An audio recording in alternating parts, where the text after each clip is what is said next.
They say a man can survive almost anything if he has a reason to fight through the darkness, and for me that reason came in the form of my service dog, Ranger, a massive, sable-colored German shepherd with intelligent eyes that seemed to read my every thought. After returning home from deployment, I carried scars no one could see, but Ranger knew when to nudge me out of a nightmare or block a crowd when my chest tightened.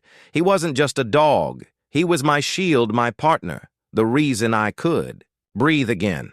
The neighbors quickly noticed his calm, steady presence, and he became the unofficial guardian of the block. Children raced up to hug him. Elderly folks smiled as he helped steady me during walks. Even the mailman carried biscuits just for him. But of course, there had to be one person who couldn't stand the sight of us. Her name was Karen, and she was the self-declared empress of our HOA. She had a voice sharp enough to cut glass and an ego twice the size of our community clubhouse. From the very first day she spotted Ranger. Her lip curled as though I had unleashed a wolf in the middle of suburbia. She made it her mission to glare from her porch, clipboard in hand, scribbling notes every time we passed her house. Ranger ignored her, but I could feel the storm brewing. It didn't take long before she pounced one hot afternoon while I was walking. Ranger passed the community pool. She stomped across the sidewalk, blocking our path. With her arms crossed, her nose wrinkled in. "Disdain, is that a stray?" She asked loud enough for the lifeguards to glance over Stray. I said calmly, "He's my service dog, federally certified, highly trained." Her smirk widened like I'd told her the funniest joke. "Oh, please, anyone can print a certificate online. This beast doesn't belong here." Her words made my jaw clench. Ranger sat by my side, alert, but composed, his discipline a stark contrast to her arrogance. I explained the law. The ADA, the Protection Service, animals are granted, but it was like tossing stones at a brick wall. She rolled her eyes and barked back, "Well, the HOA has its own rules, and I'll make sure dangerous animals like him are banned." She flung her scarf dramatically over her shoulder and marched off heels, clacking like a gavel. The next morning, I caught her spying again, scribbling furiously as I clipped Ranger's leash by the mailbox, her stare icy, her grin tight. That's when my gut told me she wasn't just bluffing, and I was right at the very next HOA meeting. She strutted into the room with her pearls rattling and slapped down a printed proposal with the kind of flourish you'd expect from a Broadway diva. Effective immediately, she declared certain breeds will no longer be tolerated. In this community, she dragged the word dangerous like venom dripping from her tongue, and then revealed her approved list. Retrievers, poodles, spaniels, all neatly checked off, but no German shepherds. I raised my hand, reminding her and everyone else that Ranger wasn't just a pet. He was a federally protected service dog. She leaned over the table, her eyes glittering with malice, then replace him. "You have 2 weeks to comply, or the HOA will act disciplinary measures," she called them, but they sounded more like threats. A murmur ran through the room, but no one spoke up. The board sat like puppets, nodding along as if she were royalty issuing decrees. I stared straight at her and said, "What you're suggesting is illegal. Karen, you can't override federal law." She tilted her chin and spat back. "Maybe it's not the law that matters. Maybe it's peace in the community." Her voice oozed superiority, as if she had already won. I left that meeting with Ranger at my side. His head tilted, as though he knew something ugly was brewing. She wanted war, and she'd just fired the first shot over the following days. She doubled down, blocking my path by the mailboxes, snapping photos during our walks, cornering neighbors with whispered lies about Ranger's so-called aggression. But what broke the dam happened one Saturday morning as Ranger and I walked toward the park. Karen appeared storming across the grass like a hurricane. Her voice screeched through the air. "You still haven't gotten rid of that mutt you think rules don't apply to you?" I warned her to back off, but she only stepped closer, sneering at Ranger with open hatred. Then in a flash, she pulled a small canister from her oversized bag before I could react. She sprayed pepper spray straight into Ranger's face. His howl of pain shattered me to my core. He staggered, eyes watering, body trembling as he pressed against my legs, trying to escape the burn. Neighbors gasped. Doors flew open. Phones appeared recording.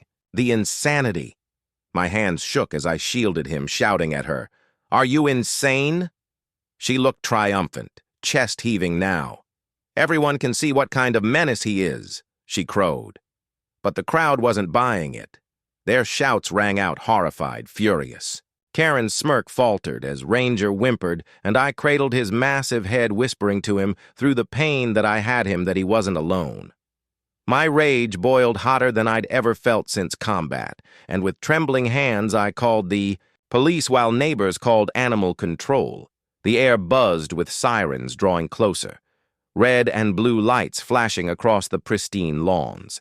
Karen's confidence cracked as officers approached, and neighbors gave their statements, all while cameras captured every second she shouted lies claiming she'd been attacked, but no one believed her.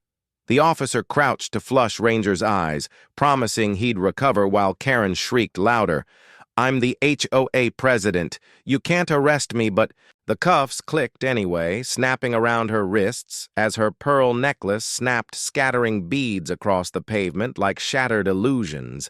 And in that moment, I knew this was only the beginning, because Karen wasn't going to let go without dragging me through hell first. They say some wars aren't fought overseas, but right here at home in quiet neighborhoods where the battlefield is a cul-de-sac and the enemy hides behind bylaws and arrogance, and after the day, Karen pepper-sprayed Ranger and was cuffed in front. Of the entire block, I thought it was finished. But with people like her, it's never over. Humiliation only makes them more dangerous. The video spread like wildfire. Neighbors uploaded it online, and within hours, Pepper Spray Karen was trending across platforms, memes, parodies, and furious comments, rolling in faster than she could delete her own accounts. The HOA board tried to distance themselves, but they had been complicit, nodding along to her madness, and now they were exposed too still, I knew. Internet shame wasn't enough, so I filed a lawsuit, animal. Cruelty, harassment, ADA violations, every charge that applied. I wanted to make sure Ranger's suffering was not in vain. Karen tried to claw back, power-calling emergency board meetings, threatening neighbors with fines, spinning lies about being attacked, but no one bought it. Not after the footage showed her reaching into her bag and deliberately spraying my dog. While he stood calm and controlled, the case moved quickly. The evidence. Undeniable sworn witness statements and videos from half the street. The courtroom was packed on trial. She tried to play the victim, claiming she feared for her life. But the jury wasn't blind, and the judge wasn't patient. Ranger sat at my side. Through it all, head high and calm as ever, his presence alone silenced her lies. When the verdict came down, it was crushing: guilty on every count. A year in county jail, $25,000 in fines, restitution to cover Ranger's treatment probation, stacked on top. But the humiliation wasn't over.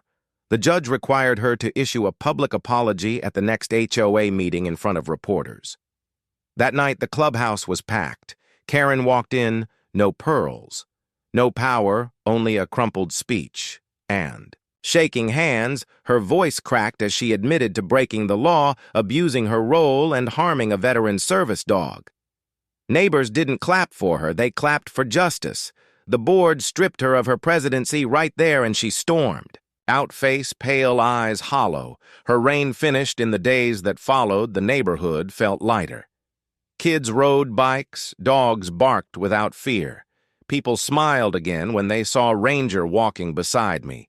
Strong, proud, healed. The internet didn't. Let her fade. Pepper spray. Karen remained a cautionary tale, proof that no HOA bully, no matter how smug, could rewrite federal law or erase the bond between a soldier and his service dog.